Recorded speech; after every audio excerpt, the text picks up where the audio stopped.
Muito legal, vamos continuar então a nossa investigação aqui. Se quiser, tem uma listinha aqui. Eu até trouxe aqui mais escrito pra Vamos não lá, esquecer, né? ótimo. Pode Mas falar. tem muita, assim, eu vou pegando aleatório, tá? Tá? Vamos lá. Vamos lá, vamos falar. Problema muito comum de perna, pé, dor no pé, enfim. A gente precisa entender a simbologia disso. Para que servem as pernas? Para que servem os pés? Para nos possibilitar a locomoção. Claro. Metafisicamente, o que vai representar? Vamos seguir adiante. A necessidade de movimento, a necessidade de alguma atitude, o novo, né? Ou seja, tem a ver com ir em frente. Então as pernas, elas vão dizer respeito a isso, de uma forma geral, tá, gente?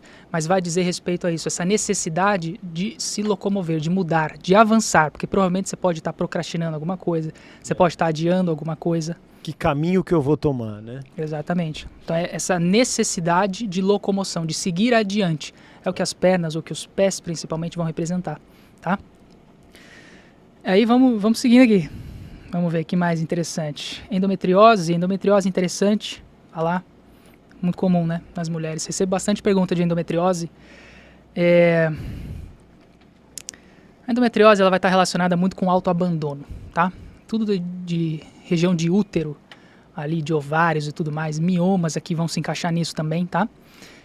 Vai estar relacionado com autoabandono, autoestima, falta de amor próprio, né? Também aquela autocobrança, questão de do não se amar mesmo, mas principalmente do autoabandono, tá? Da endometriose. Porque é aquela mulher que vive pelos outros, sabe? Que vive pelo marido, que vive pelo filho, que vive pelo chefe, vive por todo mundo, menos por ela. É o melhor pra você, o pior pra mim, eu não preciso, né? Quando na verdade é o quê? É o caminho do meio.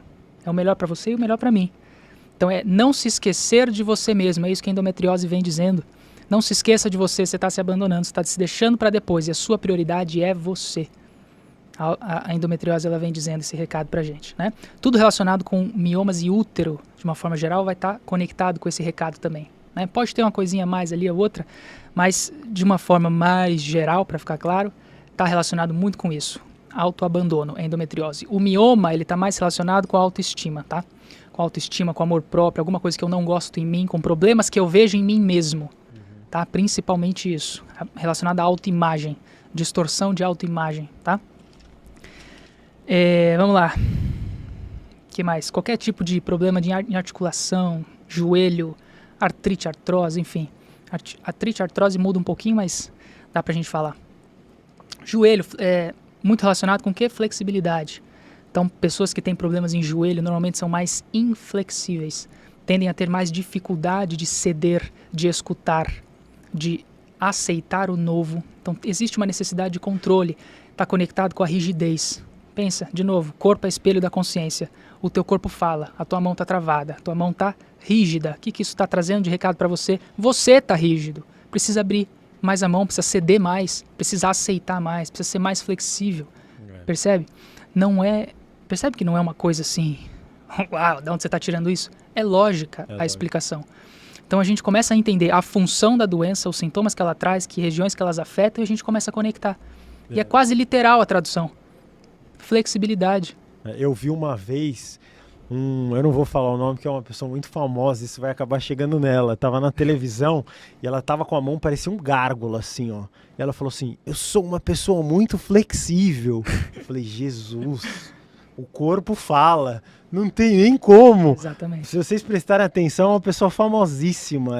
Eu não vou falar de jeito nenhum, né? De me perguntar. Você vai dar um bode extremo se eu falar o nome. Mas eu estudo bastante essas coisas das doenças, assim. E eu vi a mão dela, assim, quase que se retorcendo. Eu falei, nossa, bem flexível mesmo. Tem uma frase que eu falo muito. O corpo é você sem todas as máscaras. É verdade. Ele não mente. Ele não mente. A consciência consegue, né? Colocar as máscaras, esconder. Você tá triste aí dentro, mas por fora você tá sorrindo. A consciência faz isso. O corpo não. Ele vai mostrar em algum lugar que você tá triste. Com a sua doença. É aquela coisa, me conta suas doenças que eu te digo quem és. E o que você precisa melhorar. Dor na coluna, todo mundo tem uma. Qual que é essa? Depende da altura. É mais pra cima, é mais pra baixo, é lombar. Muda um pouco. Fazer em cima, na torácica. Depois na coluna é aqui. Ó. Na cervical, eu tenho. Então, cervical. Primeiramente, a coluna ela vai representar 100% chakra básico, pode representar problemas nas 3 áreas principais que eu falei, dinheiro, relacionamento e trabalho. Então pode ter coisas relacionadas a essas áreas principalmente, que estão em desequilíbrio. Mas aqui em cima, mais a região, ela envolve as costas. As costas é onde a gente pega peso, é onde a gente coloca as coisas nas costas, a gente puxa o quê? Responsabilidade. Então, pessoas que têm um excesso de responsabilidade ou que pegam mais peso do que deveriam, que puxa mais coisa do que deveria, que às vezes não é da responsabilidade dela resolver, mas ela pega para ela, pode gerar mais dificuldade, mais tensão aqui nessa região das costas, principalmente aqui na cervical. Tá? Síndrome de Atlas, carrega o mundo nas costas. Exatamente. Justamente isso. A lombar, se a gente for falar um pouco da lombar, é muito comum também, né? Comum. A lombar, ela é literalmente o meio termo, né? O meio entre as costas e o prazer. De novo, as costas a gente já falou, responsabilidades, pesos da vida, né? Prazer, que é o quadril aqui, essa região. Prazer, o lazer também, tá? Não é só o prazer sexual que eu tô falando, mas o prazer da vida, o lazer em si, o viver. A gente está falando para cima, sobreviver, para baixo, o viver, né? Se a gente puder fazer uma analogia assim mais grotesca. Então a lombar, ela está justamente nesse caminho do meio, ou seja, se faz necessário um equilíbrio entre responsabilidade e lazer. As coisas estão fora de equilíbrio. Ou você está trabalhando demais e vivendo pouco, ou você está vivendo demais e não fazendo nada da sua vida. Então se faz necessário um equilíbrio. Você pode estar trabalhando demais e esquecendo do que realmente tem valor para você, que é o famoso viver. Sobreviver é aquela que a gente já sabe, trabalho, pagar boleto e tudo mais. Viver é completamente diferente. Né? Então a lombar, ela vem trazendo esse recado. O equilíbrio dessas coisas, de responsabilidade e lazer, se faz necessário. É justamente onde as coisas se encontram. Tá? O pessoal aqui do chat tá falando sobre autismo. Só que, gente, autismo não é uma doença, gente. E assim, ó, eu vou revelar aqui em primeira mão. Mas eu já fiz vários testes de autismo e sempre aparece alguma coisa lá. Tá? Todo mundo que for fazer, tem teste para autismo em adultos, tá?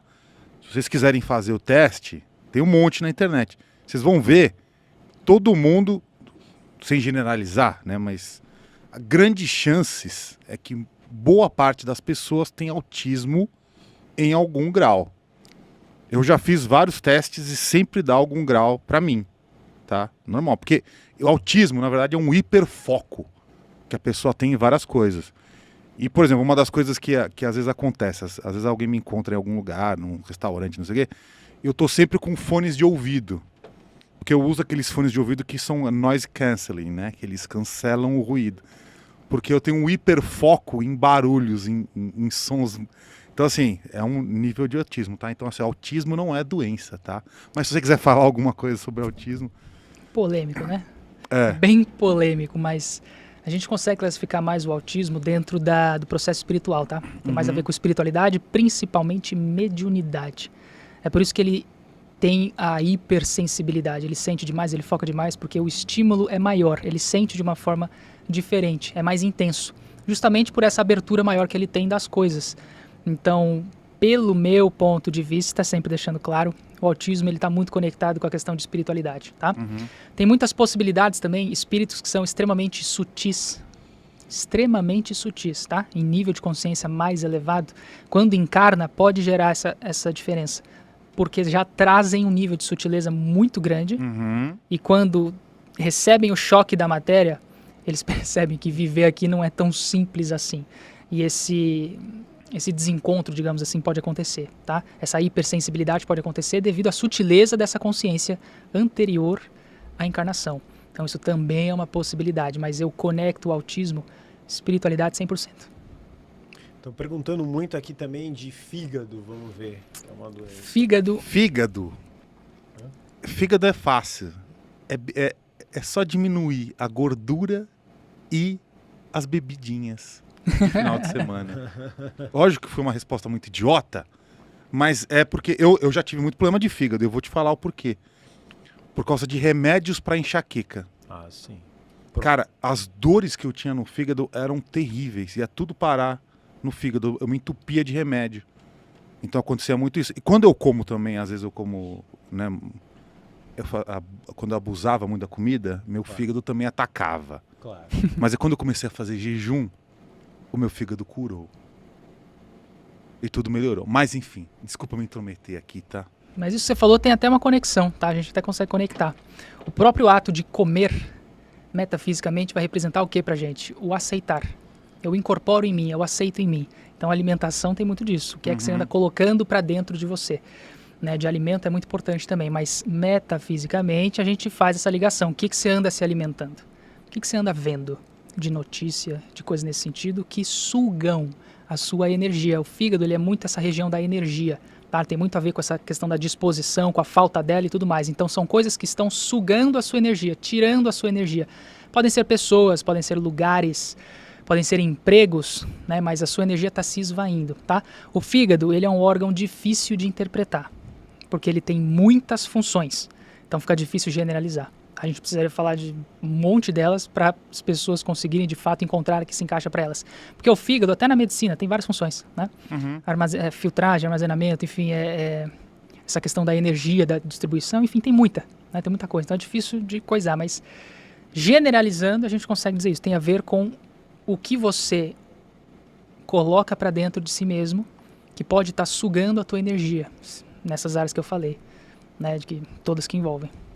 E o fígado é interessante porque ele é um dos órgãos, eu acho que ele é o órgão do corpo com mais capacidade de regeneração. Porque eu lembro um amigo meu que teve um problema de fígado muito sério, e ele teve que cortar metade do fígado fora.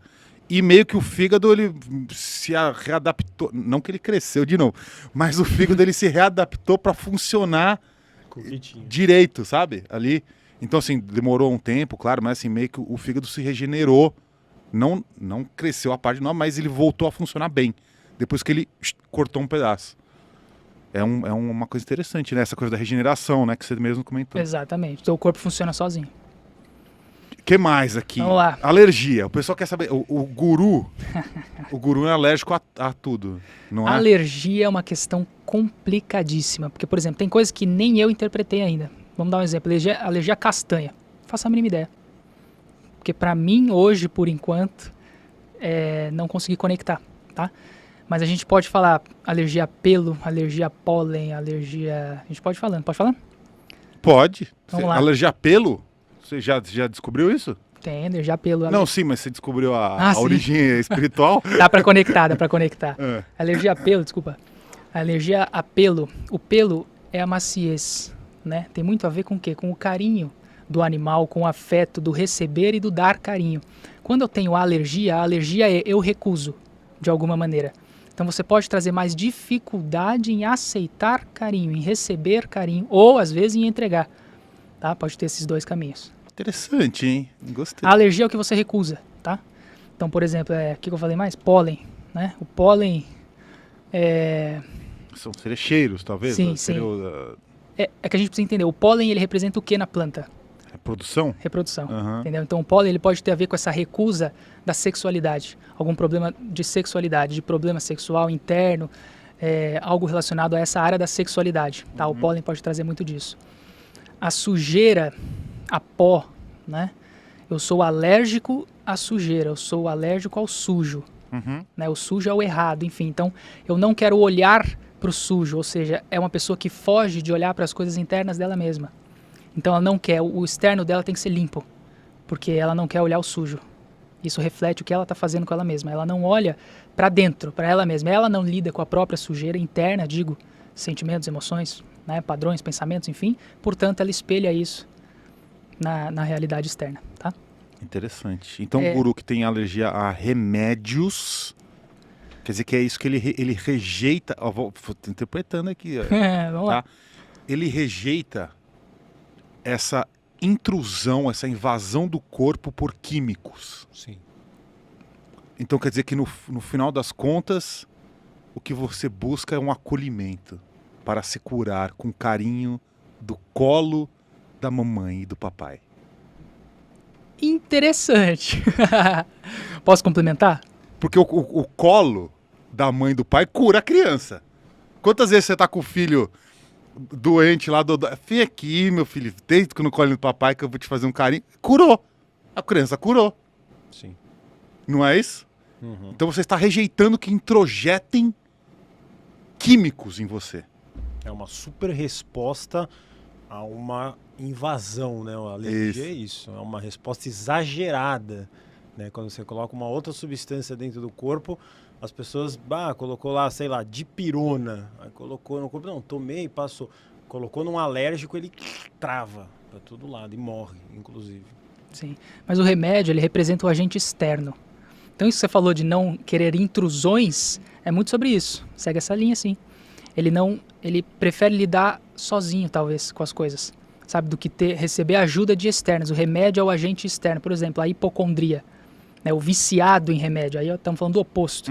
Mas o hipocondríaco é aquele, eu quero que você resolva para mim, por favor. Porque eu não quero resolver, eu não tenho força para fazer isso. Então faz para mim. Então é aquele que busca em excesso essa ajuda externa. Né? Ou seja, eu não quero lidar com as minhas próprias coisas. Eu prefiro que os outros resolvam para mim. Né? A hipocondria ela vem dizendo muito disso.